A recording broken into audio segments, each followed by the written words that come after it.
What's going on, everybody? Welcome back to the Counterpunch Pod, another one of these streams. And today we will be doing a UFC 309 breakdown. Big card, two big fights at the top of the card. Main and co-main are absolutely sick. The rest of the card I wouldn't say is MSG worthy, but regardless, there are a bunch of fun fights, and I'm looking forward to breaking it down. If you're new to these, my name is Lucas Cohen. His name is Rohan Borges. Rohan, how you doing, man? I'm doing well, my friend. It's about to be like midterms week here at school, so I'm gearing up for that. But definitely excited to see, I guess, the consensus GOAT back in action. John Jones makes his return this weekend, so I'm just like excited about this. I can't stop watching, the UFC embedded, all the countdown, all that stuff. It's a big fight week for sure, and you can feel the magnitude of it. So I'm definitely excited. How about you, though? How are you doing? I'm good. I'm good. I'm gonna hopefully be attending on Saturday, which is gonna be sick as always. Oh, you're gonna be there? Of course. Oh shit! I didn't know this. Damn, I bet. I said it like 100 times, dude. You said you're going to be at the card. I don't remember having this conversation. It's at MSG. I mean, yeah, but I don't. You got it like that. You got it like that. Hey, good, enjoy. I guess. I mean, whenever they're in New York, like I gotta go. I got it. But yeah, I'm looking forward to it. It's gonna be fun. You know what I'm really upset about? That we didn't do a fucking live stream last week, which was probably my biggest betting. I think it was my biggest betting card by far, but we didn't have the time, unfortunately. I probably would have got every single prediction right as well. That's crazy. But it's all good. Am I lagging? I'm seeing the connection thing pop up on my screen. Am I good? No, for me, you're good. Okay. Yeah. Okay, we're good. We're good. Yeah, but it's all good. We move on. UFC 309, another big gambling card, in my opinion. We'll be giving our predictions, breakdowns right here for you right now. First, we got a celeb in the chat, Combat IQ, saying the card is shit. Be real.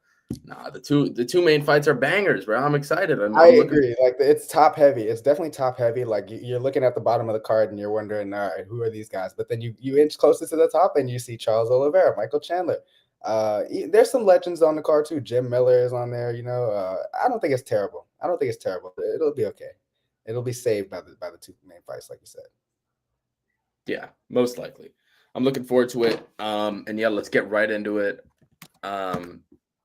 I saw John Jones saying a lot of bullshit. I was just watching his pre-fight press conference, and the amount of ducking going on to Tom Aspinall is absolutely insane. But I saw him making some rounds at the media day. He was like circling Stipe and just kind of getting in everybody's way. So hopefully he just riles John up, like you said in your Instagram video this week. I hope he does something to make him piss. Yeah, all right, we're here. UFC 309. Let's break down every single fight. I'm confident on a lot of these fights, so I'm looking forward to breaking this one down. Let's start with the first fight on the card, Veronica Hardy taking on Eduarda Moura. Eduarda Moura is an underdog, but I'm going to be picking her to win this fight because I think she's really good. The only thing is when she was fighting at strawweight, she was really getting like her. She is a big strawweight. She was a big strawweight. She was massive. And she was cutting a lot of weight, and it affected her in her fight. You could see that in the Denise Gomez fight. Like, she was struggling big time in the second and third rounds there. She's moving up now, 125. I feel like her conditioning, cardio will be much better. And Veronica Hardy, don't get me wrong, I think she's talented. I think we're seeing her make improvements every single fight. But I just think Moura is too big, too physical, and I think she'll find takedowns here. It's not like Hardy has some impeccable takedown defense. Yes, she has a great guard. But yeah, I think Moura will find takedowns here, and the odds don't really make sense. I think I got her at like plus 140. I'm curious where she is right now, plus 115. So there we go. Beat the line there. I like Moura. I think she wins a decision, maybe gets a submission. Another thing, I feel like all the finishing potentials on the Moura side. I feel like if Hardy wins, it's probably a decision. It 100% will be a decision, actually, if Hardy wins. But if Moura wins, I do think she'll find a sub, either a decision or a sub. I like Moura. I'm going to pick decision, but I wouldn't be surprised if she gets the finish. She's just too big, too physical in this one. I'd like her to win. Yeah, I like your analysis there. I think that her size advantage is going to play a big factor in this fight, because if you look at the jump in weight, I think it just makes a lot of sense for her. Like you said, she was gassing out, And I mean, even in the Denise Gomez fight, it was a split decision. Like she did look decent, but I think she will have just a clear wrestling advantage against Hardy, who, I mean, like she's talented, don't get me wrong. On the feet, I think she will be the better, cleaner striker. I think like Amora is going to rely on her wrestling more than her striking in this fight. 100%. There's no way that she can just go into it and think, oh, she can hang with Hardy on the feet, because I do think that Hardy is the more accurate striker. She's faster, but she's just going to give up a lot in the size department. Like you said, I think she can get overwhelmed. Mora can, get her up against the cage, get her down a few times. And, I think like with her jumping up in weight, the cardio will be less of a concern. I could see a close decision, honestly, because Hardy, I mean, all of her fights have been pretty close decisions. And I was looking back at the Jamie Lynn Horth fight, because that's another fighter that's a lot bigger for the division, and how she did, because I think Mora is somebody that's going to also emulate that size mismatch. And she did pretty well. But at the same time, I don't think that Lynn Horth has that overall submission threat that somebody like Eduardo Mora has. So I think that she's going to have a lot of success, like you said, taking this fight to the ground and scoring a lot of damage, maybe some ground and pound, because she has a lot of finishes like that as well. She's shown a lot of range on the ground. She can sub you. She can finish you with strikes. So I do think that she will score a finish as well. I'm with you here. I think that the underdog, we could see the line flip. I mean, she's already, like you said, was plus 115. I could see it getting even closer. So I do like the pick, and I agree with you, man. Definitely. Yeah, not more need to be said there. We got Karan. I hope I pronounced your name right because you're a fan. Cashed on the free picks from last weekend at the Apex. Respect. Yeah, it was one of our best cards ever.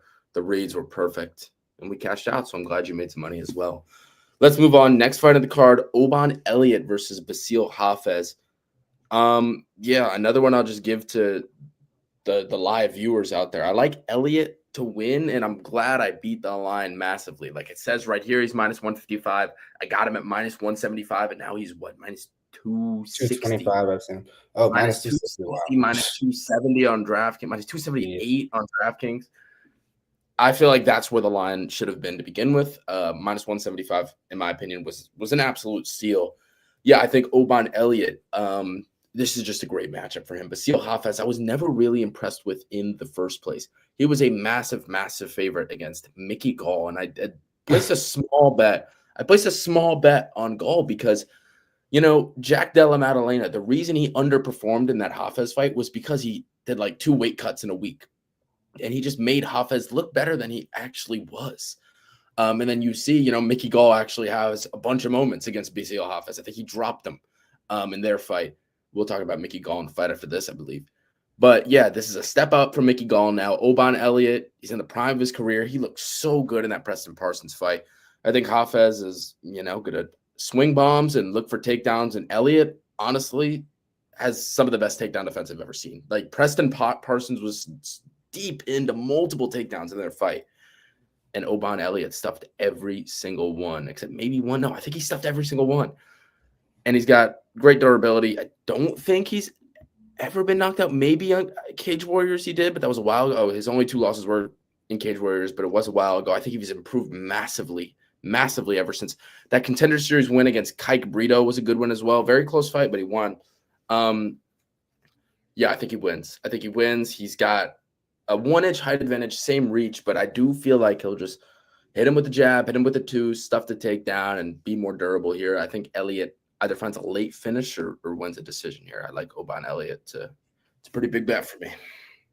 Yeah, I'm pretty confident in the Elliott side as well. I just think that, I mean, he's in the prime of his career, like you said, and he's improving visibly with every performance. He's getting better and better, cleaner and cleaner. You can see how he's improving his technicality on the feet. Like you said, the takedown defense in the last fight was great, and that's going to be a big tool of his in this one as well, because Basil Hafez, at the end of the day, he can't rely on his striking. I mean, if you're going to fight Mickey Gall and get knocked down and get, I mean, he barely snuck out that decision, honestly. I mean, it was unanimous, but like there were moments in that fight where it was like, dude, what are you doing on the feet? And so he's going to come at Oban Elliott with a lot of offensive wrestling, like he did, against Jack Della Maddalena sometimes. I think that he's going to have to try to mix that in, but Elliott is going to be aware that is his game plan. I think he'll stuff enough of the takedowns, keep it on the feet. And on the feet, Oban Elliott is just by far the cleaner striker. I mean, Basil Hafez is one of those guys. I mean, he's he's thrown with a lot of power. I mean, you can see it just looking at the guy. You know how he fights. Like he's a burly guy. He throws with a lot of looping shots, and he's just not that technical on the feet. I think Open Elliott is going to be able to stuff some takedowns, keep this fight in the center of the cage, and just do the better work behind his lead hand. I think he'll score the more damage. And I mean, Basil Hafez was getting, like, again, we keep mentioning this, but Mickey Gall is not a good fighter. He's 7-6 in his career. He's looked, up and down, but he's not good. And the fact that he kind of boxed him up, he kind of boxed Basil Hafez up. And I was with you. I was on the Hafez side just based off of his performance against Jack Della Maddalena, where he kind of overperformed, like you said. And I just think that this is not a good spot for him against somebody that's going to just be able to hang with him in the toughness department and the durability department. Oban Elliott's not somebody that gets finished quite often, and he's just going to be more well-rounded in there. So I think that Oban Elliott has a pretty clean performance en route to victory. Yeah, I'm with you. All day. Oban Elliott. I think he's a good parlay piece this week. Let's move on. Next fight on the card, Mickey Gall versus Ramiz Brahimaj. Crazy that if Mickey Gall loses this fight, he's going to be a 500 fighter in the UFC. But crazy enough, I think he wins. I'm gonna go Mickey Gall. I think it's a close fight because both these guys are very low level, very, very low level. But Gall impressed me. Although he lost to Hafez, he looked like all right in that fight. He did. His striking was kind of clean at moments. I think he did drop Hafez, whether it was recorded or not. He hurt him bad, and Hafez fell on the ground. I think Gall can win because Brahimaj is going to gas out after round one. Brahimaj is going to spam takedowns early. And the longer the fight goes, I think Mickey Gall takes over. I don't think Mickey Gall is a bad gas tank at all. Yeah, I mean, again, it's low level, it's close, but I love betting on the guy. I love betting against the guy with bad cardio, and love betting on the guy with cardio advantage. So yeah, I'm going to go Gall. He looked for some reason better in his last fight. Maybe he's just entering his prime. I hate to go against the Bronx, Ramiz Brahimaj, but yeah, I can't believe I'm picking Mickey Gall to win a fight, but I think he wins because Brahimaj is zero gas tank after he shoots a takedown. Yeah, this is like you said, it's a very low level fight. It's just, I mean, every Mickey Gall fight, it looks kind of the same, where he's scoring some points and then he's just giving it all back on the other end because he has no striking defense whatsoever. Yeah, pretty mediocre takedown defense, but that is his department. That is where he shines, is on the ground, I think. And I just think this is going to be a very, very sloppy fight. Like you said, Ramiz Brahimaj, his cardio issues are just very pronounced, and I think while he's working on that, like he went to unanimous decision with Themba Gorimbo. He didn't look terrible in the first couple of rounds, but obviously Themba is just a better athlete. He took over down the stretch. I just think that both guys are going to have moments for sure. Like, both guys are so hittable. Both guys have, a lack of head movement. I think there's going to be a lot of damage scored in this fight, but ultimately, like, it comes down to me, and I hate picking Mickey Gall because I despise watching him fight, but I do think that this is a desperate fight for him. Like, he's got his back against the wall. This will be 5 losses in 6 fights. He'll be 7-7. No doubt he'll be cut after this if he loses. And I mean, while Brahimaj, he's what, 10-5. He hasn't had a great UFC record either, and he's kind of just alternating wins and losses. But I think Mickey Gall is going to fight like his life depends on it here. Like you said, cardio is in his favor. I think the home crowd, not home crowd. I mean, both of these guys are kind of from the area, but I think Mickey Gall is kind of more of a UFC staple, so he'll have some crowd support. And I just think that I don't know. I think that UFC staple. Hey, bro.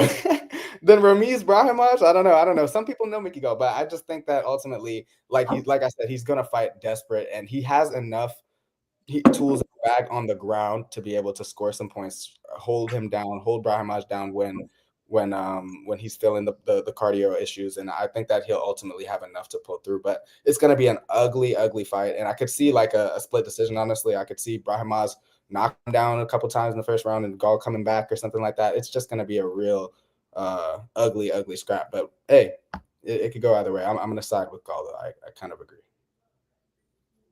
Yeah, I don't want to talk about this fight anymore. So let's move on.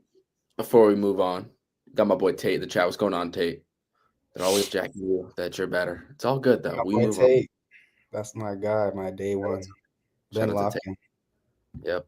Shout out to Tate. Day Oh one man. fan. All right, let's move on. Next fight of the card, Marcin Tybura versus Johannata Denise. Tybura taking this fight on short notice, and so is Denise, kind of. I mean, he had that scheduled fight against Lewis. And now he's here at MSG, completely different stylistic matchup. I don't know. It's a close fight, Rohan. You can go first because I'm still kind of thinking, but I think I have a pick. But go ahead.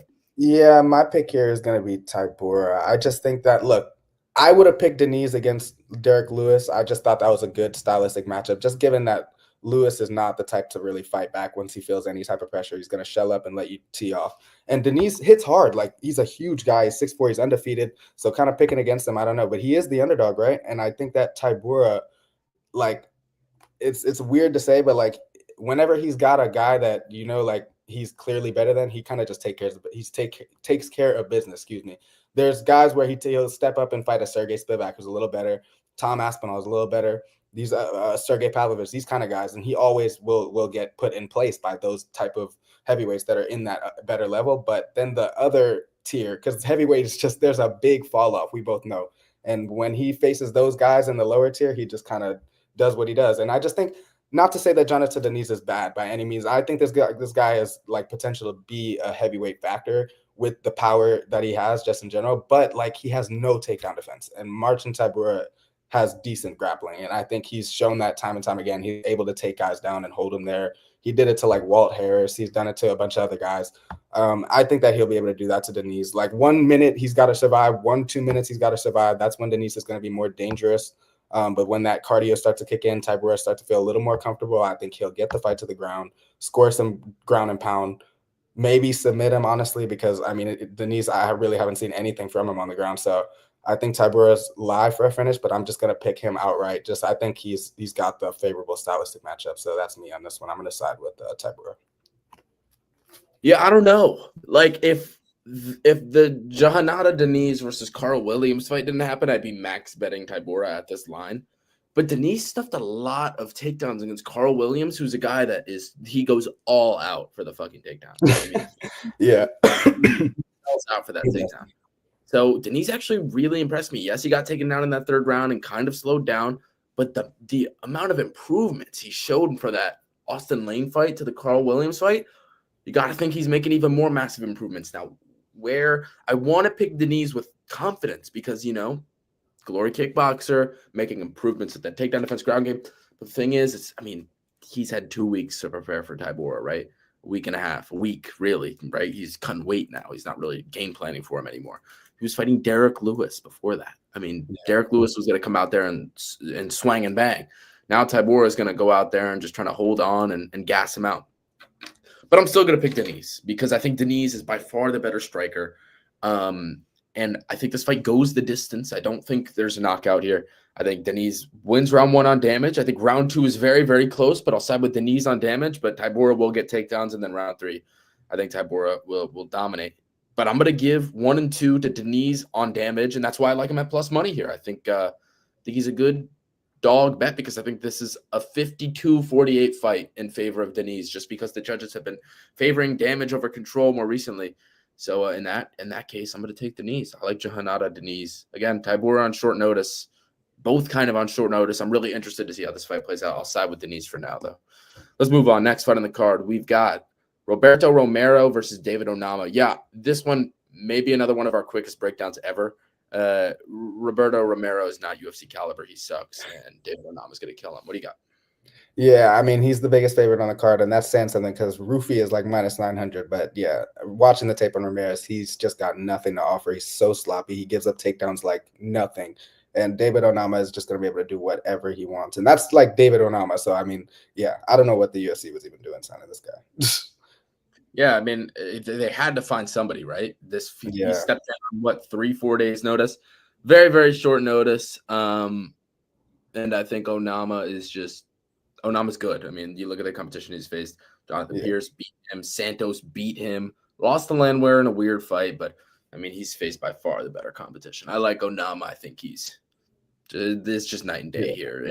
And Romero's taking it on short notice. I don't think he's bad cardio, but oh no, I'm just gonna wash him. I didn't really care to. I watched one fight on Romero, his last fight, and although he won, I could care less. And his fight before that, where he got fucking demolished, and that was like 10 months ago. So yeah, I like Onama. I think he kills him. I don't know why they sent Romero outside of the fact that this is short notice. Let's move on. Next fight on the card, we have Jim Miller versus Damon Jackson. Oh man, I've been going back and forth all week. I don't know. Rohan, I gotta go piss. I'm gonna watch on my phone though, and listen to what you gotta say. All right. Well, look, I mean, I'm kind of in the same position, kind of going back and forth, but ultimately today, I think that I finally landed. I'm leaning towards Damon Jackson, and that pains me to say. It pains me to say because I'm similar to who were we just talking about, Mickey Gall. I'm not a fan of Damon Jackson. His fighting style is just very slippery, and I don't know. He's just not like he's not an aggressive fighter. He can't really score any damage. He couldn't finish me, honestly, if I was in there with him. Like he's just, I don't know, man. He just finds a way to get, get in these scrambles and just create these weird positions where he eventually gets, some weird submission, and that's how he gets his wins. But he's a crafty guy. That being said, like, look, Jim Miller, he's been around. Like this guy, just every fight, he just proves how tough he is. And the fact that he's still doing this, man, the only fighter I think ever to compete on 100, 200, 300, it's incredible to see. But that Bobby Green fight, I mean, I really can't get that out of my mind. Was that the last fight of his? I got to go back and check. But just look, I went into that fight thinking, okay, Jim Miller's proven recently he's still got that heart, he's still got the grit. I think he can beat Bobby Green, who's kind of just he's a little lax in there at times. But no, Bobby Green pieced him up, and it was bad. Like he took a lot of damage. When you were looking at Jim Miller's face at the end of the fight, he was damn near unrecognizable. Like I don't want to say that's going to take such a toll on him at this point in his career where he's already been in so many wars. But Damon Jackson, like he's not even a guy that gives you a war. He's just somebody that'll just force like these very weird positions where they're against the fence, and he's just like finds a way to get inside position and trip you and take you down or something like that. Like he's just that kind of guy that I think Jim Miller at this stage will end up giving takedowns to Damon Jackson. I think Damon Jackson's going to be able to get the fight to the ground, honestly. And I think it just comes down to the fact where both of these guys are tough. Like Damon Jackson hasn't been finished all that many times, only 5 times in his career. And he's got more ways to win, in my opinion. He's more crafty. I think he'll win a decision because I don't think he finishes Jim Miller. I think Jim Miller is just too tough and too experienced. But Damon Jackson is just better at this stage. I mean, Jim Miller, 41 years old. It's time to go, man. I love you. We love you. But I just think Damon Jackson, this is a pretty good spot for him. So, yeah. Yeah, I think I'm going to end up siding with Damon Jackson as well. Another thing important to note here is that Jackson's moving up in weight, which I think is going to help him out a lot. He looks super, super deflated at 145. So I think 155 will help him. And he's facing Jim Miller. Jim Miller's coming off an absolute beatdown from Bobby Green now. Although Damon Jackson has nowhere near similar style as Bobby Green and isn't a striker at all, I think that kind of beatdown takes a toll on your body. It doesn't matter the style that you're fighting. I think Damon Jackson's pressure and relentlessness is just going to be way too much for Jim Miller at this age. Where's the line on Jackson now? Yeah, he's moving up to minus 170, minus 175, minus 180 at this point. And it kind of makes sense. That's probably where I'd line the fight. So, yeah, I'm going to take Damon Jackson to win. I think, yeah, he's just going to spam takedowns. He doesn't get tired, really. And I think that 155 move is going to help out him and his fighting style a lot. So, I'm going to agree with you. I'm going to side with Damon Jackson in this fight. Next fight on the card, we have Chris Weidman versus Eric Anders. It's crazy how quickly one could become hated by everybody. I mean, Chris Weidman, people used to love him. He broke his leg, came back. People were excited to see the return, former champ as well. And then he had that fight with Bruno Silva, in which he hit him with the 1-2 eye poke. And he pretty much ruined his credibility amongst fans because he claimed that he did nothing wrong in that fight, which he obviously did, but the ref should have called it. It's kind of the ref's fault. But Weidman, I mean, acknowledge what the fuck you did. You're a veteran. You should, have some class. Yeah, here's the thing. Bruno Silva, I think, is completely washed. And the fact that fight was 50-50 leading up to that moment means that I think Anders is going to be way too physical here. I think this guy is strong and big and muscular, but that's what you need to do to beat a guy like Chris Weidman at this stage in his career. I just feel like Anders is just he's going to be too much. I hope he keeps his striking, though, because if he gets into like a wrestling exchange, there's a chance that Weidman, can slowly bring his pace down. But as long as Anders stays on the outside, he's going to probably knock out Weidman. I think he's very powerful, very strong guy. Just don't gas out Anders, and I think he wins this fight pretty easily. So, yeah, I do think Eric Anders gets this one done. Sorry, I'm going to burp. What the fuck? All right, go ahead. Yeah, this is gonna be. This is gonna be an ugly fight. I think. Chris Weidman, he looked horrible, and he's looked horrible since he's returned, and that's no fault of his own. It's just that's part of the game. He's washed, and that is what it is. But Eric Anders is kind of washed as well in my eyes. I think like his prime of his career was probably 5 to 10 years ago, and at this point, like he is so low volume, and that's the thing that it doesn't worry me because I still am eventually. I'm kind of leaning towards Anders as well. I just think that like he needs to pick it up sometimes. He just is so just passive in there. He just sits back and just chills out and picks his moments when he wants to come inside and try to do something. But Chris Weidman is not gonna fight that at all. He's gonna be on the outside, pretty low volume as well. He still doesn't really have full confidence in his kicking game. How could you after something so gruesome? But he's wrestling a shot, in my opinion. He's not really the same wrestler that he once was. Obviously, I don't think that Anders is really going to give up much ground in that department. I think, just like you were saying, that the physicality and just the size of him in general, he's going to be able to stuff most of Chris Weidman's takedown attempts if he even tries many at all. I think this will be a pretty boring striking match between two guys that are just very washed. And yeah, if one of them were to score a finish, I think I would also side with Anders just because Weidman really, I think his physical abilities are pretty much shot at this point. And Anders is just a little more trustworthy at this stage. So I'm going to side with him, but at the same time, like I just think this is going to be so ugly. And maybe because it's just what is this? Not is this even the featured prelim? No, I don't think so. No. no, it's not. Yeah, I don't know. The crowd's gonna be like barely any energy for this fight. I think this is gonna be ugly, ugly, ugly. But I am gonna side with Anders because Weidman, man, he's just looked so bad. And like you said, that win over Bruno Silva says nothing because Bruno Silva is even more washed than he is. Like, yeah, washed beyond belief. So I'm gonna side with Anders as well. Yeah, I think Anders wins as long as he fights intelligently. Just don't get into the grappling exchanges, and I think he wins. I don't really get the line either. Weidman is fucking 40 years old. He is on steroids. He is on the roids though. You can tell he is on the. How confident with that one? Shit, I don't know. Now that I forgot Weidman's on. Oh, steroids. now he's rethinking it because of the roids. Oh no! Everybody's on roids.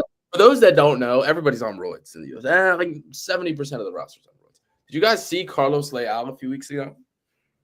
Yeah, okay. Carlos Lau was like the most obvious case because he had the back knee and all that shit. His face, his chest, bro. That shit was insane. That was crazy. That shit was insane. But yeah, let's move on. Next fight of the card. 30 minutes in. Shout out to the 10 people in here between YouTube and Twitter. And if you're watching this after, we appreciate you as well. Now we're at the feature prelim, Rohan. It's an absolute banger versus Jonathan Martinez and Marcus McGee. I like Marcus McGee. I do. Martinez is going to throw a lot of leg kicks. He's going to keep him at range or try to at least. But I feel like as soon as McGee enters the pocket and beats the range of Martinez, Martinez doesn't really have any counterboxing. And McGee's a smart fighter. He's not really going to dip into any knees or get hurt. I trust McGee in this fight. And yeah, I think he checks kicks, which is very, very important. Very, very important. And another thing, we saw Martinez get hurt badly multiple times by Aldo in his last fight. Yeah, simple as that. I like McGee. I just think he outstrikes him. It's going to be a striking battle. I don't really see any wrestling being mixed in. I think Martinez is great takedown defense, so I don't see McGee mixing in wrestling. I think McGee's planning to have a striking fight, and I think he thinks he can beat him in a striking fight, and I agree with him. So yeah, McGee, I think he wins this, man. I think he looks good as well. I'm going to go 29, 28, 30, 27s. All scorecards probably a mess, but a close fight, but not. I think McGee, his boxing will win him this fight, and I like Marcus McGee to get it done. I'm curious to hear what you have to say here. What do you got? I don't know, man. This is a tough one for me because I think that Martinez, like, the vision that we have of him is kind of just like a little tainted now by that Aldo fight. But that's Jose Aldo, and we can't forget, like, yeah, Jose Aldo, like the last fight was what it was, like, Bautista just held on to him, but he looked so good in that Jonathan Martinez fight. And I don't think anybody was really expecting that. And what he was able to do was basically neutralize his whole attack. And Jonathan Martinez is a low volume striker to begin with. Like, he's just leg kicks and patience and waiting for that right opportunity to catch you. But Aldo just did such a good job of pressuring when he saw an opening and mixing in that boxing. But Aldo's boxing, I just think, is on a different level than somebody like a Marcus McGee, who I do think has good, like very good boxing, but also I don't think he's faced anybody with the striking defense of a Jonathan Martinez. I just think that Jose Aldo was that on that night. I just think he was so locked in that he was getting past everything Jonathan Martinez was trying to do. I think McGee is going to have a lot of success at times, and he's going to win on a judge's scorecard. Maybe I think this could be one of those fights that goes to a split decision because he's going to pressure. That's his thing. Like, he stays in your face. He's not going to, like you said, I don't think there'll be a lot of wrestling in this fight, but he is a very aggressive fighter. I mean, he's going to be in Martinez's face, but Martinez is going to land a lot of leg kicks in this fight. He's going to be able to keep his distance, I think, for enough of the time. And I think he'll clip him. I actually do think he'll clip him with either a body shot or something coming in. Like, McGee leaves his hands very wide when he throws. Martinez is very, sharp with his boxing. Like, maybe he's not the most aggressive counter fighter, but he can find the target when it presents itself. He can do that, and he did it against Adrian Yanez a couple of times. Obviously, he eventually finished him with leg strikes, but he did hurt him a few times on the feet with his hands. And I just think that overall, he's more experienced in the UFC. I think he's seen a lot better, not a lot better, but a little better competition overall.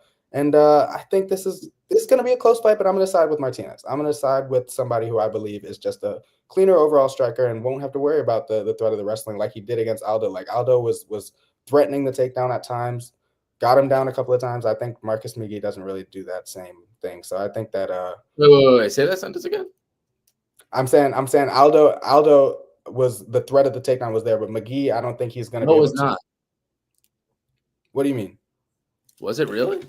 I mean, he had him in the clinch a couple of times in that fight. Like, he was putting some pressure on him and holding him there. I just don't think that. I don't really think he was worried about the takedown. No, not worried, but I'm saying, like, Jose Aldo took some. Okay, he got one takedown in that fight again. He did. See, but I'm just saying that's something to worry about against somebody as high level as Aldo. I just don't think McGee has that level of grappling to be able to, I think Marcus McGee has better grappling than Jose Aldo. Marcus McGee's had 3 fights in the UFC and has more submissions than Jose Aldo, and he's had like 30 fights. I completely disagree with that. Okay, maybe wrestling then, because I just don't like Aldo grappling anything. Martinez is what I'm saying is, like, he's going to be able to keep the fight standing. I just think on the feet, I trust him more in a striking battle because he's seen way better competition, actually, now that I'm thinking about it. Like, he just has seen better competition. Like, Adrian Yanez was somebody what we were looking at as, like, a next prospect, and he kind of shut him down. And I think he can do that same thing to somebody again. That's exposed Yanez before that fight, though. True. But again, like, he didn't score any damage in that fight. Like, I think, again, that's somebody that is. Who is Martinez really beat, though? I mean, Saeed's a good win. Cub Swanson at the time in 2022 was a good win. He lost against Saeed. Cub Swanson. Bro. All right, dog. Damn. Like, I'm just saying. Like, I'm comfortable. I'm more comfortable picking Martinez in the spot just because I trust him more just based off of what I've seen. Yeah, I mean, I'm not gonna sit here and go into a full-on debate over Marcus McGee versus Jonathan Martinez. I just think Marcus McGee is really, really good. I mean, that beating JP Bays, like, who you're asking me who's he beat? Nobody, but I don't think their wins are night and day here. But the level of competition they faced, like Saeed. What he did to Gaston Bolaños was very, very impressive. Bolaños, high-level striker, and he just washed him.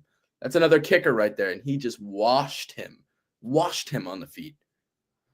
We'll see. I don't know. I think this is closer than you think it'll be because you're saying he was going to win on every score. I think this is definitely a fight that could go to split just based off of the fact Jonathan Martinez is a safe, like, he's a smart, intelligent fighter, and so is McGee. But he's takes a lot more risks in there, and those risks are going to leave a lot of openings for Jonathan, and he knows he has to come with it this time after what he did last fight. So I think it's going to be closer than you think. That's all. Well, another thing is, I feel like if there's a finish in this fight, it 100% comes from the McGee side, 100%, without a doubt. That's why I didn't pick a finish. I said decision. Okay, fair enough. I'm not going to argue. I think Martinez is good still, so we'll see. I'm looking forward to this one. It's a banger. I think it's the featured prelim for a reason. Let's move on. Next fight on the card, Mauricio Rufy versus James Lontop. For those that don't know, Rufy is coming off of that steroid fucking invested fucking place, Fighting Nerds, where all the fighters there all of a sudden popped up out of nowhere and were just insanely good. Okay. But yeah, I do think Rufy's really, really good. It's crazy because like a year and a half, 2 years ago, this guy looked like a very average fighter. And if he was to be in the UFC, he would be very low level. But no, this guy's a player. I think Lontop has absolutely nothing for him here. Rufy, I'd say I'd be concerned about the cardio of Rufy here, but he went to war with like Islam or Khabib's cousin on the Contender Series. Full fucking 3. I think he finished him late in the 3rd, I believe. That was super impressive. Yeah, so I'm not worried about the cardio whatsoever from Rufy. And I just feel, sorry for the ad here. God fucking damn it, Tapology every time. He's got the 2-inch reach advantage. I just feel he's so good with that jab, pull back straight. I do think Lontop is very, very tough, and he's never been knocked out. He took a beating from Borshev in his last fight.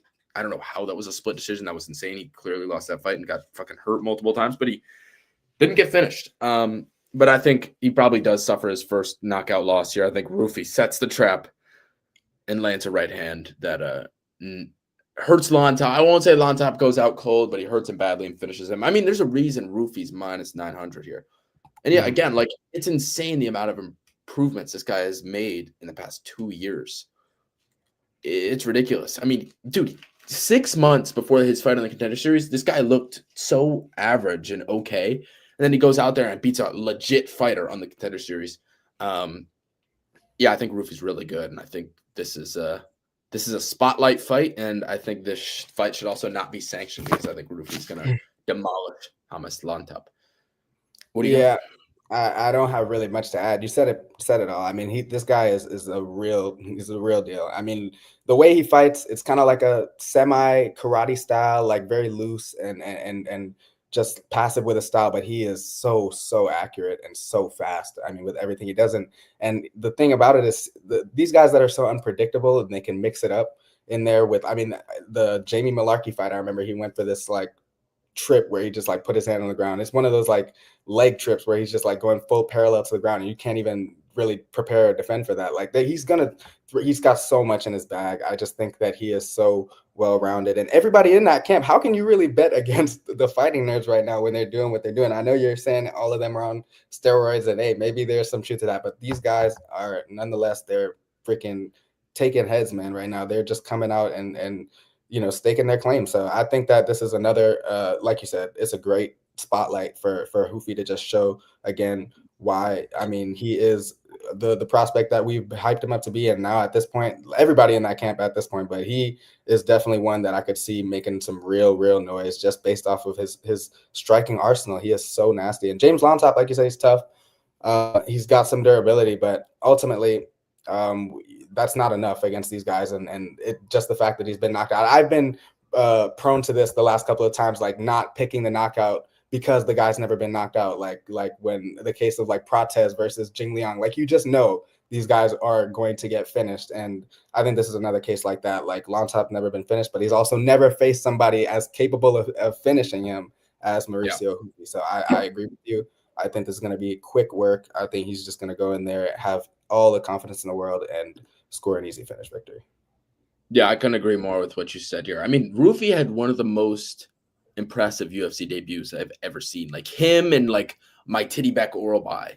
And like the last probably had some of the best UFC debuts. I mean, it was insane. He fucking hit like a leg sweep. I don't. That's what I'm saying. Like that's like he's just got Malarkey's like a grizzled vet. Although he's very chinny, he's a grizzled vet who's good. I mean, I get he gets knocked out a lot, but like skill for skill, Rufy was looking miles ahead of him. Mm-hmm. But yeah, I like Rufy here. I think he's very good, and I think he dominates Lontop. I feel bad for Lontop. I was like watching the pre-fight interviews earlier, and like they went from like fucking like Michael Chandler to James Lontop to John Jones. Like I'm like, what the fuck is here? Yeah. Are they gonna put James Lontop on the press conference stage? Probably. No, yeah, they probably will. I'm actually curious. Yeah. They probably just like, do the 4. They probably just do the 4, right? No, but they want Bo Nickel up there too. Maybe, I don't know. they want Rufy up there, who's like a rising star. I'm assuming they want to build. I'm curious. It's probably already out. Let me see. No, okay, he's not on this. It's just Jones, Stipe, Charles Chandler, and Bo Nickel and Paul Craig. It is Yeah. Bo. Yo, see, they really got Bo on there too, bro. Who's gonna ask Paul Craig a question? Paul, what do you think? Hey, Paul. He's like, oh yeah, I'm going to hit him with a triangle choke. I don't sound anything like that. I'm sorry, I can't do impressions, but Scottish shit, you know. Yeah. Let's move on. Next fight on the card: Karine Silva versus Viviane Araujo. For like once, this is a card in which I can actually stand the women's fights. Like I'm actually interested by these women's fights. Mora Hardy, I think Mora has potential at 125, and Hardy's on the rise as well. I'm looking forward to that fight. Karine Silva, Viviane Araujo. Silva really impressed me in that Lipsky fight, big time. Mm-hmm. She is Rohan, look at these stats. She is a finisher. That Lipsky fight was her only decision win. When do you see this? Could have finished her, dude. She was fucking. When do you see this? Not only a flyweight, but any women's division. It's absolutely insane.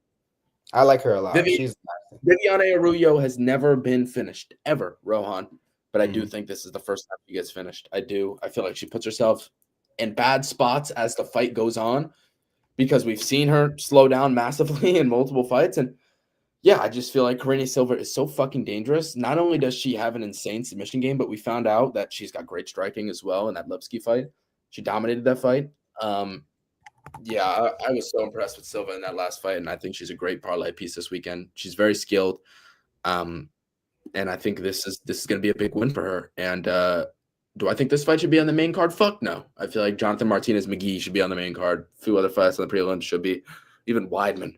But I do feel like we may see a rare women's fight finish here, and the under is like plus 200. I got that a few days ago. I'm curious where it is now. I'm curious if people are following me or against me, because I bet under 2.5 at plus 200. Where is it now? Same line, plus 200. Okay. Yeah, I think Silva gets the finish here. I think she subs Araujo, gives her first finish lost. I like Karine Silva to get it done. Who do you got? Yeah, I could see it. This is another one, like we were just saying, like never been finished, but this is the perfect opponent to get that first finish win. Because I mean, Karine Silva, she's disgusting, man. She's got it all. Like her submissions, not only she's getting submissions, but she's just relentless and gruesome when she gets there. Like she'll get an armbar and lock in a triangle at the same time and just have her opponent completely, just done. It is insane, like what she's able to do on the ground. And then again, like you said, in the last fight against Lipsky, just proved that, okay, you thought my grappling was all I had. No, my striking's damn near on the same level. And I mean, I think that Araujo, she's been in the game for so long. I mean, I can remember watching this girl when I don't even know, like, how long has she been in the UFC? Forever. Not really, 2019, but that's kind of when I became a fan. And I mean, like, she's been in there forever. She's had a lot of hard fought wars, and I just think that Karine Silva, she's not even hit the prime of her career. Like, she's 30 years old, but she is like still getting better and better visibly with every fight. She's improving. And I think there's going to be another case where we just see levels, and that's, saying something against somebody who's been around the block like Araujo. She's faced such tough opponents during her time in the UFC, but this is as tough as it gets. Like, at the moment, I think in the flyweight division, Karine Silva, she's like, look at the flyweight division. I want to look at the standings or the rankings real quick, because I just think that she is one of the most talented fighters in that division, just so clearly. I mean, I'm looking at it right now. You got, like, I think she can leapfrog everybody from. I think she's better than Natalia Silva and Macy Barber. I think she's right. Oh, Natalia Silva's bold. I think she's very good. They're both in that tier, though. Like, these women, I think, are one of the two, like, that I'm watching out for the next couple of, like, they are very, very good. And Natalia Silva, again, I'll give her props. She's right there with her. So, but I do think like a Caitlin Chukagian, Andrade, even Rose at this point, I think that she could beat all those ladies, and I think that and Macy Barber even, I think that she's up there as a flyweight contender to come. So I definitely think this is a fight for her to just, put the UFC fans on notice, and I think she'll do just that. So I agree with you, Karine Silva inside the distance. Yeah, I'm with you. I'm looking forward to this one. I think Silva gets a finish, and hopefully my bet's fucking cash. Let's move on to the featured fight on the card. We've got Bo Nickel taking on Paul Craig. First of all, let me say that this line What is it now? fucking insane. Like, how is Bo Nickel minus 12, minus 1,400 here? In what world? I mean, this is a guy who had moments of struggling against Cody Brundage. Like, oh man, how was he that big of a favorite? He should be minus 500, minus 600 here, tops. I feel like I'm gonna have to sprinkle Craig. I feel like I'm gonna have to sprinkle Craig sub. Yeah, that's the only way he wins this fight. I mean, you look at, are we basing this off of Craig's last few losses? Like, he lost to Caio Barrio, obviously zero shame in that. He lost to Brandon Allen, obviously zero shame in that. He beat Muniz, finished Muniz in his 185 debut, and we won't look at any of these other fights because they were at 205. I don't know. Like, I don't have, like, Bo Nickel probably wins 75% of the time, 80% of the time wins this fight, but that should not make him as big of a favorite as he is. I feel like we've seen so many high-level grapplers get submitted by that triangle from Paul Craig, and although Bo Nickel is on a different level, I do get that. The experience is night and fucking day here. I don't know. I really don't have a clean breakdown here on why Paul Craig stands a chance outside of him just pulling off some veteran savvy moves. I really can't give you an in-depth breakdown, but just looking at this line, it just makes no fucking sense. I don't know, Rohan. You talk to me. I'm curious. Do you agree with what I'm saying or no? I kind of see where you're coming from. I do, but at the same time, I feel like Bo Nickel, if the UFC is hyping him up to be the guy that he's supposed to be, and he's supposed to be that next guy at middleweight, they're slowly building him up, but he's supposed to be on the level of a Brendan Allen, if not better. And Brendan Allen, did what he was supposed to do against Paul Craig, in my opinion. That was a fight where Brendan Allen was the clear favorite. Same thing with Caio Barrio, and they took care of business. Bo Nichols is up like double the favorite double the odds that they were, and I think that there's a chance that he doesn't look as good. And but he now, after that last fight against Brundage, what did he immediately say when he got on the mic? Look, he finished the fight, and he still said, "Look, I look terrible. This is one of my worst performances." And he knows, now this is the time. This is Paul Craig, a name. This is a name.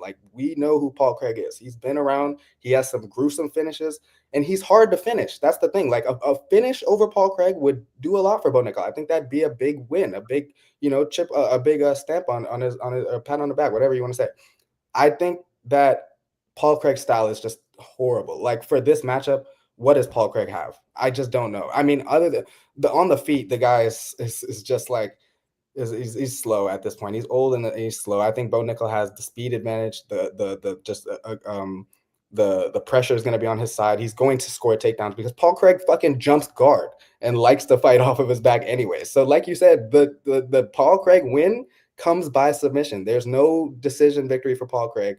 There's no knockout for Paul Craig. It's going to be a submission that Bo Nickel just gives him because he puts his neck in a weird position or something like that. I think Paul Craig is at this point in time, I don't see that coming. I just don't see Paul Craig winning this fight by submission. I think that Bo Nickel, when he gets the fight down, he always gets in a safe, advantageous position where Cody Brundage, man, he was struggling to get him down at times. Maybe his neck was caught here and there, but Cody Brundage is also just a pure wrestler. Paul Craig is not a wrestler. He's a grappler, and he's not going to be built for the wrestling exchanges that Bo Nickel is about to put him through. And I think that he's going to dominate this fight. I do think that the line is a little off. It should be a little closer, but there's no shot that Paul Craig wins this fight in my eyes. I just don't see it. And if he does, then Bo Nickel I'm forgetting about him altogether because he's just not the prospect I thought he was. So, I get what you're saying, obviously. But, we saw Cody Brundage for a moment, throw him. You remember that? Brundage literally, defended a takedown and threw him. Cody But he's a Brundage is awesome. wrestler. Cody Brundage is a wrestler. That's all he does is like wrestle. Cody Brundage is ass. He's ass, but that's what he does. Like, Dude, that's he his was bread and getting butter. like mauled by Abdul Razak Al Hassan. He's also more of a wrestler than Paul Craig. Paul Craig is not somebody that is built for No, those. he's not. No, he's not more of a wrestler than Paul Craig. Paul Craig is not a wrestler, though. He's somebody that likes to get that. wrestle. Okay, maybe he's more of a wrestler, but who's more fucking physical? Who's bigger? Paul Craig, without a fucking doubt. This is a former 205er moving down to 185. This guy is physically strong and massive. Okay, but it gets to a point where, you know, being strong and more physical out trumps being a fucking wrestler. All Cody Brundage really did there was just, you know, be physical, throw him off. You know, I mean, yeah, I mean, I get what you're saying, obviously, but I don't know. I just feel like this line is insane, but I do get what you're saying. I'm going to pick Bo Nickel to win this fight. What? The thing I'll say is, like, Paul Craig, when he gets taken down and when he's on the ground, he just doesn't do anything to get back up. Like, he's never fucking working his way to the fence and like pushing and sweeping and shrimping to get up. He's never doing that sort of thing. And Bo Nichols, if the worst case scenario is he just holds him down in like half guard or some shit, and it's the most boring decision. But like, that's what I think the bar, you know what I'm saying, or the base. Like, I just think that he is just, at this point, Paul Craig is old and he's past it. But it could be the submission. I think that's, you agree with me though, that if he wins, it's going to be by a submission. Like, he's not winning a decision, or is he? Yeah. Yes, I agree. Okay. I feel like if he wins, he subs him. Yeah, gets him in some funky shit. Exactly. MMA grappling is different than pure wrestling. You know? He fucking MMA grappling.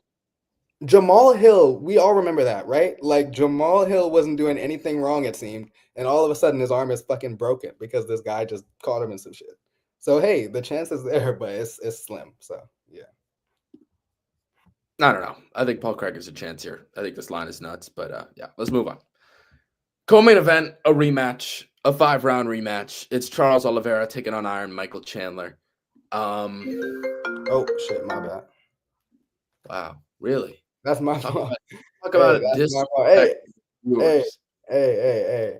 This is the first time for me, so I'm just gonna. You should answer that call and air that person out. You know who it was? I'm not even gonna say it. It's a frequent commenter. That's all I'll say. A frequent commenter. Oh my god, that's not like Jesus fucking Christ. I know exactly what you're talking about. That guy who I keep forgetting who he is, but yeah, okay, all right, yeah. Co-main event: Charles Oliveira versus Michael Chandler.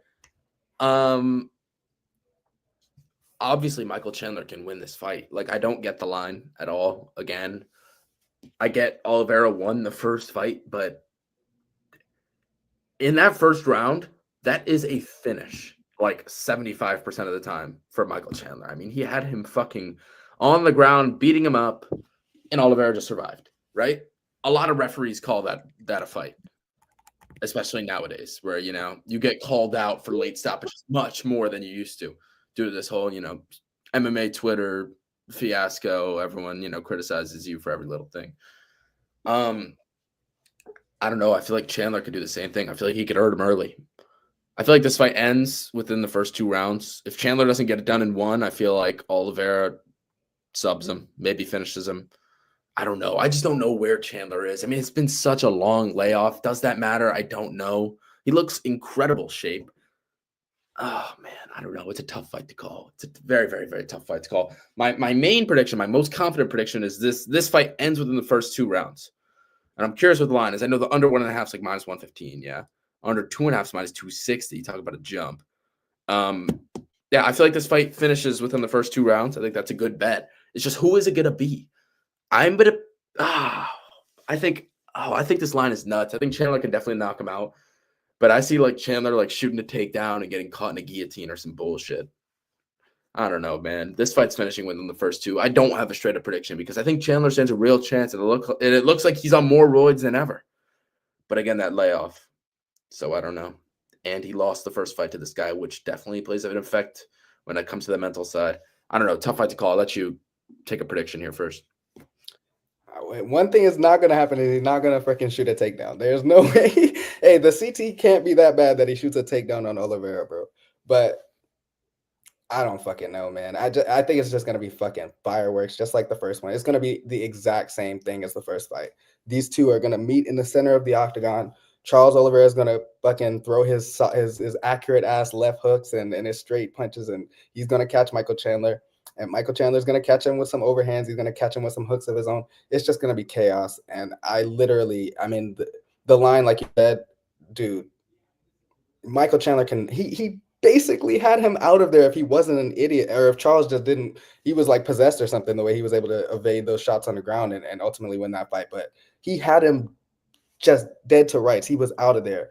And I mean, I think that could definitely happen again, just based off of the way these two fight. Like, there's no other outcome of these two meeting than absolute chaos. And that's basically, you could say that with like every freaking fight at that, between those guys in the lightweight division, the Justin Gaethjes, the Dustin Poiriers. Like, whenever these guys meet, it's just going to be straight entertainment, and the unders are all going to hit. I think this does not see the third round. No way. I just think that Chandler, it's like he loses his head when he's fighting. Sometimes he's just like, he doesn't hear his coaches at all. Like, he just goes into fucking autopilot and just does stuff. And I just think that the moment he senses that Charles is hurt and Charles isn't even that hurt, like that, like just like it happened in the first fight, maybe Charles like catches him on the ground or something. I don't know, man.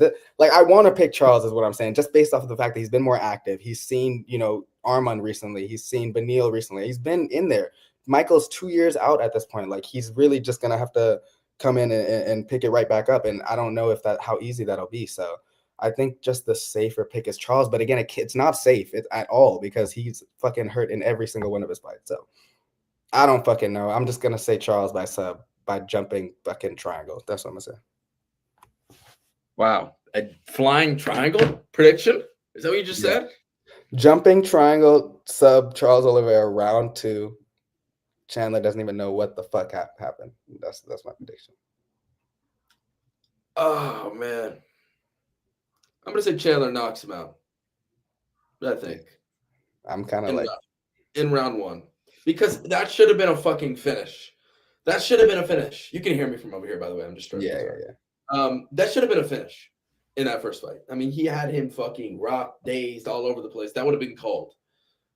I know I said it already, but I can't stress it enough. Like, Chandler is going to hurt Charles Oliveira. He's going to get inside. And if he doesn't get that round 1 finish, it's ending in round 2 from Oliveira. I just don't know. Is it going to be a round 1 knockout for Chandler, or is it going to be a round 2 knockout or sub for Oliveira? I'm going to say it's a round 1 knockout for Chandler. I just think he gets to the inside, and he's on an immense amount of steroids, Rohan. As long as you don't want to accept it, I'm going to keep saying it. He's on stage. In that picture that just came out of Chandler, insane, bro. He looks like a fucking action figure, bro. Yeah, he actually did. That was insane. I was like, what the fuck? Yeah. All right. Maybe the Royce, but the Royce don't always help though. Sometimes they hurt and like they mess with his brain, bro. He's just the dumbest fucking guy in there, bro. He just does the dumbest shit. He is very dumb. I don't know. I feel like he kind of knows his last run, but then again, you can never trust Michael Chandler. I don't know. I'll go Chandler round 1 knockout. Rohan's going Oliveira round 2 sub. Of course, I'm not gonna fully disagree with him, because I think this is gonna happen one of those ways. Main event: John Bones Jones taking on Stipe Miocic. I wished I had more to say about this fight, but I really don't. I feel like John Jones finishes Stipe in round 1 or round 2, probably by submission. I mean, that submission he got on Cyril Gane, that guillotine, was nasty. I know Gane is a fish out of water when it hits the mat. But again, I mean, Stipe, over 3 years off, right? Yeah, 3.5 years off. Jones, not doing dumb shit anymore. Focused, looks great at heavyweight. Outside of the striking, I mean, the striking I feel like it's going to be in Stipe's favor without a doubt. But Jones is just so high IQ. I feel like he'll mix in the takedowns at the right time and maybe finds another guillotine. Maybe finds like an arm triangle. I don't know. I feel like this is a early sub for Jones. Again, I wish I had more to say about such a fucking sick main event. I know people complain about this main event because it's Stipe. And yeah, obviously everybody would rather see Aspinall. No shit. But regardless, John Jones is in the main event. It's going to be sick. Yeah, I think Jones finishes him early. I don't know. I may add something else, but tell me what you got here. Fuck, man. Like I'm kind of debating this. You're debating this. You're debating no, I'm this. not debating it. I'm not debating it. I'm just saying, like, I wish that, like, kind of like you, I just wish that this fight happened at a different stage in Stipe's career where there was like, because man, this guy was such a warrior, and he was a people just don't respect Stipe enough, and they're just completely disrespecting him all fight week. I haven't even fucking seen a picture of him until today on Twitter when Aspinall was the subject of the tweet. Like I just like, you don't hear anything about the guy. He's a kept to himself guy anyways, but he was on one of the craziest runs, and what he was doing to the likes of Francis and Daniel Cormier, it shouldn't be forgotten. But at the same time, I just think this is happening a little too late. I just think it's happening a little too late. I can't pick against John Jones. But what I will say is Stipe, like, I'm looking at his topology, and like the 3.5 years off is what's scaring me the most, because if this didn't happen, 3.5 years gap in between, like the striking would be, like you said, completely in his favor. This guy, I think John Jones' striking has always been overrated, but at heavyweight specifically, where his speed is kind of whatever, and Stipe is more adapted. He's always been a fast striker for the division. I think Stipe would be able to box John Jones up here and there. Jones has always been hittable. And I think Stipe had the wrestling defense to be able to hang with him in that department. Maybe not, avoid all the takedowns, but in this stage, after seeing what John Jones did, it's not like Cyril Gane's a fish out of water. We know that, but John like literally tossed him around like he was a little kid, and just that strength combined with that wrestling IQ and the grappling IQ, because not to mention, like, John Jones, the reason why he's so good is because everything is on the ground, specifically, is on the same level. The wrestling is on the same level as the grappling, and it's the best of the best. Like, he's just the smoothest transitioner on the ground, and I just think that Stipe is not really ready for all that Jones has to offer when this fight eventually does hit the ground, or gets even against the cage, because John Jones is not even somebody that is going to wait around and hug you against the fence. He's never been that guy. If he has you against the fence, he's either throwing like elbows and spinning elbows trying to get you out of there, or he's throwing his arm up trying to get you in a guillotine, or get you to think about a submission. Like, he's always been an aggressive guy in the clinch. I think this fight is eventually going to be in that position. So if, like, again, Stipe caught Jones earlier in his career, maybe he got a chance. But at this stage, it's just I don't see how. I don't see how. Unless he drags him to the later rounds, like, he's got to drag him out, though. He's got to avoid every takedown. The wrestling defense has to be like pinpoint perfect. He's just got to give up no ground in that department, keep him at boxing range, and do what he does. But that is going to be so much easier said than done against somebody like John Jones. So we'll see, man. We'll see. I'm very curious to see, but John Jones is the pick, of course. I hope he fucking doesn't retire, man. If he retires, I'm just gonna. But he's gonna retire, right? Like, He wants Pereira. oh, is this a thing now? He doesn't want Aspinall. He wants Pereira. He wants Pereira to come up. He doesn't want to go back. He wants Pereira to come up to heavyweight. Come meet me at heavyweight, yo. Then we can fight. Not the guy that's already been there, fucking taking out the best of the. I don't get it, but hey, this would be a good feather in his cap, I guess, against a 42-year-old Stipe. Yeah, not much more to be said, actually. I like Jones' early stub. Stipe is probably washed. Probably. Yeah, like, probably. Listen, it's not just a 3.5-year layoff.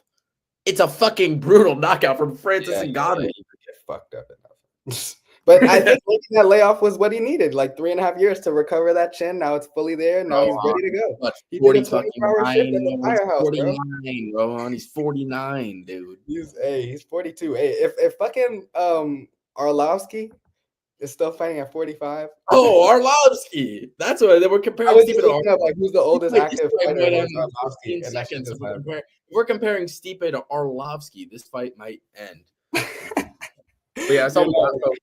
Jones early finish. That's what it's gonna be. Thank you guys for tuning in. FBA, you're a little late, but Jan or Figgy.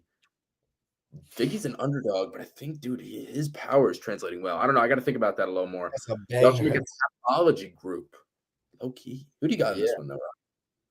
I fucking don't, bro. That's a banger. I'm gonna pick Jan, but that's a banger. I'm gonna pick Jan. I'm picking Figueiredo.